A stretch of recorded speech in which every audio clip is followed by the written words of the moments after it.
എല്ലാവർക്കും ട്രാവൽ വൈൻസിൻ്റെ പുതിയൊരു വീഡിയോയിലേക്ക് സ്വാഗതം. ഞാൻ യാത്ര ചെയ്തിട്ടുള്ളതിൽ വെച്ച് എനിക്ക് ഏറ്റവും ഇഷ്ടപ്പെട്ട സ്ഥലങ്ങളിൽ ഒന്നാണ് നമ്മുടെ സ്വന്തം കോഴിക്കോട്. അവിടുത്തെ ആളുകളും ഭക്ഷണവും സംസ്കാരവും ഒക്കെ തീർച്ചയായും എനിക്കെന്നും വളരെയധികം സ്പെഷ്യലാണ്.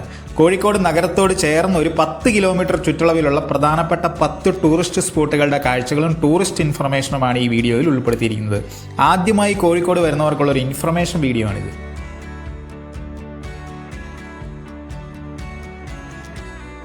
കോഴിക്കോട് സിറ്റിയിലെത്തിയാൽ നമ്മൾ ആദ്യം പോകേണ്ട സ്പോട്ട് സരോവരം ബയോ പാർക്കാണ്. കോഴിക്കോട് സിറ്റിയിലുള്ളവർ ഒരല്പം ഫ്രഷ് എയർ ആസ്വദിക്കാനും പ്രഭാത നടത്തത്തിനും എക്സസൈസിനുമൊക്കെയായി ഉപയോഗിക്കുന്ന ഒരു പ്രകൃതി രമണീയ ഉദ്യാനമാണ് സരോവരം ബയോ പാർക്ക്. രാവിലെ 9 മണി മുതലാണ് ബയോ പാർക്കിലെ വിനോദ ഓപ്ഷനുകളായ ബോട്ടിംഗ്, മ്യൂസിക് ഫൗണ്ടൻ, പക്ഷി സങ്കേതം, ഓപ്പൺ എയർ തിയേറ്ററൊക്കെ സ്റ്റാർട്ട് ചെയ്യുന്നത്. 30 രൂപയാണ് എൻട്രി ഫീ. എന്നാൽ രാവിലെ 8 മണിക്ക് ചെന്നപ്പോൾ ഈ നടപ്പാതകളും ഓപ്പൺ ജിമ്മും ഒക്കെ ഇവിടെ ആക്റ്റീവായിരുന്നു. കനാലിനോട് ചേർന്നുള്ള ഈ 200 ഏക്കർ സംരക്ഷിത പ്രദേശം എനിക്ക് കോഴിക്കോട് എത്തിയിട്ട് ഏറ്റവും ഇഷ്ടപ്പെട്ട സ്ഥലമായിരുന്നു. കനാലിൻ്റെ ഇരുവശത്തുമുള്ള നടപ്പാതയും ഇരിപ്പിടങ്ങളും ചുറ്റുമുള്ള കണ്ടൽ വനങ്ങളും ഒക്കെ ശരിക്കും വിശ്രമിക്കാൻ അനുയോജ്യമായൊരു സ്ഥലമാക്കി സരോവരം ബയോ പാർക്കിനെ മാറ്റുന്നു.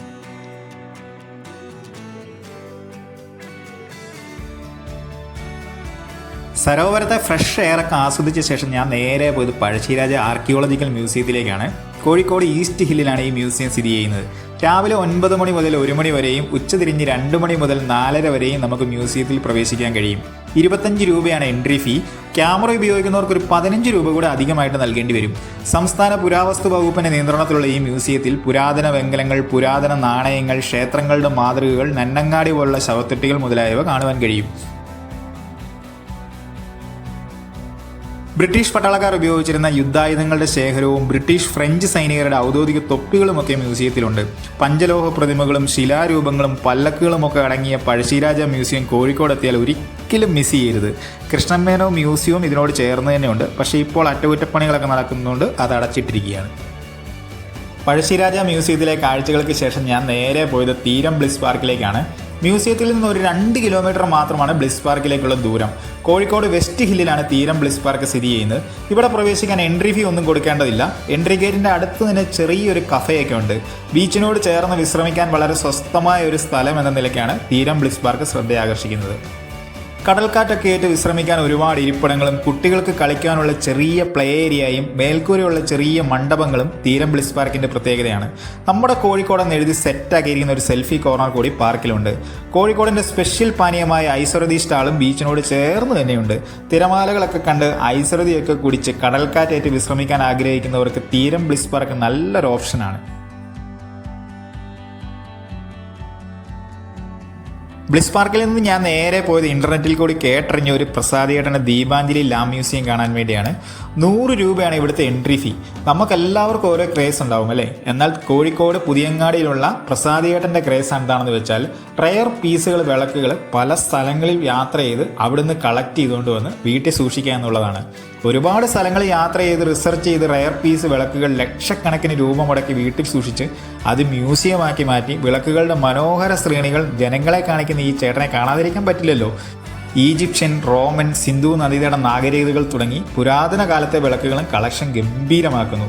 പുരാതന എണ്ണ വിളക്കുകൾ മുതൽ സങ്കീർണമായ മെഴുകുതിരികൾ വരെ ഇവിടെയുണ്ട്. കേരളം, തമിഴ്നാട്, രാജസ്ഥാൻ എന്നിവ ഉൾപ്പെടെ ഇന്ത്യയിലെ വിവിധ സംസ്ഥാനങ്ങളിലെ വിളക്കുകളെക്കുറിച്ചൊക്കെ പ്രസാദിയേട്ടൻ വിവരിക്കുന്നതിന് ഒരു ഗംഭീര അനുഭവമാണ്. കോഴിക്കോട് നമ്മുടെ അടുത്ത സ്പോട്ട് കോഴിക്കോട് നിന്നും 10 കിലോമീറ്റർ അകലെയുള്ള ബേപ്പൂർ ബീച്ചാണ്. പണ്ട് കാലത്ത് വ്യാപാരത്തിൻ്റെയും നാവിക കേന്ദ്രത്തിൻ്റെയൊക്കെ ഒരു തുറമുഖ ആസ്ഥാനമായിരുന്നു ബേപ്പൂർ. 1500 വർഷം പഴക്കമുള്ള കപ്പൽ നിർമ്മാണ വ്യവസായത്തിൻ്റെ അസ്തിത്വമാണ് ബേപ്പൂരിനെ ശ്രദ്ധേയമാക്കുന്നത്. മീൻപിടുത്ത സംവിധാനങ്ങളും മത്സ്യബന്ധന വള്ളങ്ങളുമൊക്കെ ബീച്ചിനോട് ചേർന്ന് ഒരുപാട് കാണാൻ കഴിയും.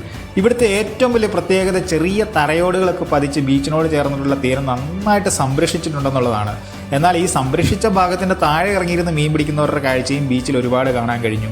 ഉപ്പിലിട്ട മാങ്ങയും പൈനാപ്പിളും ഒക്കെ അടങ്ങിയ ചെറിയ പാനീയക്കടകളും ബീച്ചിനോട് ചേർന്ന് നിരവധിയുണ്ട്. 1 കിലോമീറ്റർ നീളത്തിലുള്ള ഒരു പുലിമുട്ടും ബേപ്പൂർ ബീച്ചിൻ്റെ പ്രത്യേകതയാണ്. പുലിമുട്ടിനോട് ചേർന്നുള്ള ഭാഗത്ത് തിരമാലകൾ അടിച്ചു കയറുന്നത് നല്ല ഭംഗിയുള്ള ഒരു കാഴ്ചയായിരുന്നു.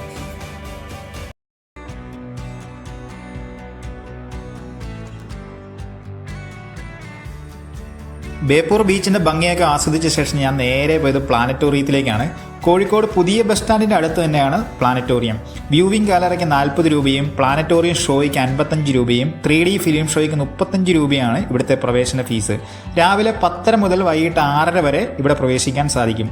പ്ലാനറ്റോറിയത്തിലേക്ക് കടക്കുമ്പോൾ തന്നെ കാണാൻ കഴിയുന്ന ആമയും ദിനോസറും ഒക്കെ അടങ്ങിയ ഒരു ഗംഭീര ആനിമൽ ആംബിയൻസ് പാർക്കാണ്. നല്ലൊരു പാർക്കിംഗ് ഗ്രൗണ്ട് ഉണ്ട്. ചർക്കയിൽ നൂൽക്കുന്ന മഹാത്മാഗാന്ധിയുടെ ഒരു പ്രതിമയും കോമ്പൗണ്ടിലുണ്ട്. 12 മണി, 2 മണി, 4 മണി, 6 മണി സമയങ്ങളിലാണ് പ്ലാനറ്റോറിയത്തിൽ ഷോ നടക്കുന്നത്. How things works, hall of textiles, fun science, audio visual auditorium, science demonstration വിഭാഗം, ലൈബ്രറി, നക്ഷത്ര നിരീക്ഷണത്തിനുള്ള ടെലസ്കോപ്പ് ഒക്കെ ഇവിടെ നമുക്ക് എക്സ്പീരിയൻസ് ചെയ്യാൻ കഴിയും.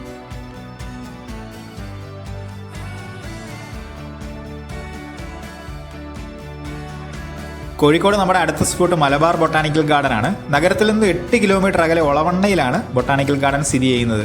50 രൂപയാണ് എൻട്രി ഫീ. രാവിലെ 10 മണി മുതൽ വൈകിട്ട് 5 മണി വരെയാണ് ഇവിടുത്തെ പ്രവേശന സമയം.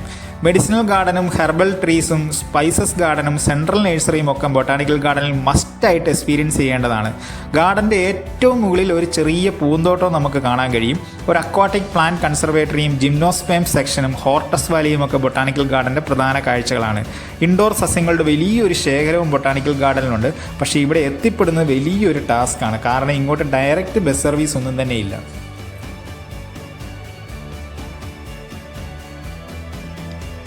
കോഴിക്കോട്ടെ നമ്മുടെ അടുത്ത സ്പോട്ട് മാനാഞ്ചിറ മൈതാനമാണ്. വൈകുന്നേരങ്ങളിൽ ഒരല്പം സൊറ പറഞ്ഞിരിക്കാനും കായിക വിനോദങ്ങളിൽ ഏർപ്പെടാനും കോഴിക്കോടുകാർ തിരഞ്ഞെടുക്കുന്നത് മാനാഞ്ചിറ മൈതാനമാണ്. മനോഹരമായ പുൽത്തകിടികളും പരമ്പരാഗത കെട്ടിടങ്ങളും ഒക്കെ ഉള്ള മാനാഞ്ചിറ കോഴിക്കോട് ഏറ്റവും കൂടുതൽ ആളുകൾ സന്ദർശിക്കുന്ന സ്ഥലമാണ്. കോഴിക്കോട് നഗരത്തിൻ്റെ സാംസ്കാരിക പൈതൃകത്തിൻ്റെ നേർക്കാഴ്ച എന്ന ഒറ്റ വാക്കിൽ നമുക്ക് മാനാഞ്ചിറയെ വിളിക്കാം.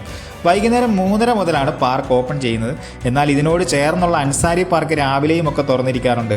പാർക്കിനോട് ചേർന്നുള്ള ഒരു കുളമാണ് മാനാഞ്ചിറയുടെ ഏറ്റവും വലിയ പ്രത്യേകത.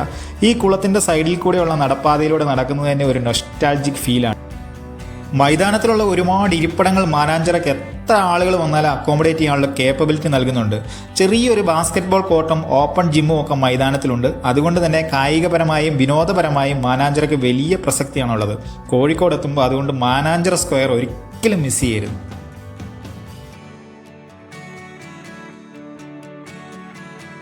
മാനാഞ്ചിറ മൈതാനത്തോട് ചേർന്ന് തന്നെയുള്ള മിഠായിത്തെരുവാണ് നമ്മുടെ അടുത്ത സ്പോട്ട്. SM സ്ട്രീറ്റ് എന്ന് ഇത് അറിയപ്പെടുന്നുണ്ട്. കോഴിക്കോട് എത്തിയാൽ മസ്റ്റായിട്ട് മിസ് ചെയ്യരുതാത്തൊരു സ്പോട്ടാണ് മിഠായിത്തെരുവ്. ഇവിടുത്തെ വൈബ് ഒരു ഒന്നൊന്നര വൈബാണ്. കോഴിക്കോട്ടെ ഏറ്റവും വലിയ ഷോപ്പിംഗ് സ്ട്രീറ്റായ SM സ്ട്രീറ്റിൽ സാധനം വാങ്ങാൻ വരുന്നവരും എന്നെപ്പോലെ വൈബ് ആസ്വദിക്കാൻ വരുന്നവരും കൂടി ചേരുമ്പോൾ നല്ല തിരക്കാവും.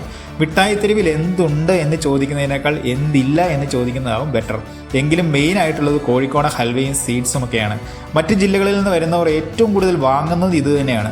വൈകുന്നേര സമയങ്ങളിൽ വെയിലൊക്കെ ഒന്ന് മാറിയ ശേഷം ഇവിടെ എക്സ്പ്ലോർ ചെയ്യുന്ന ഒരു വല്ലാത്ത ഫീലാണ്.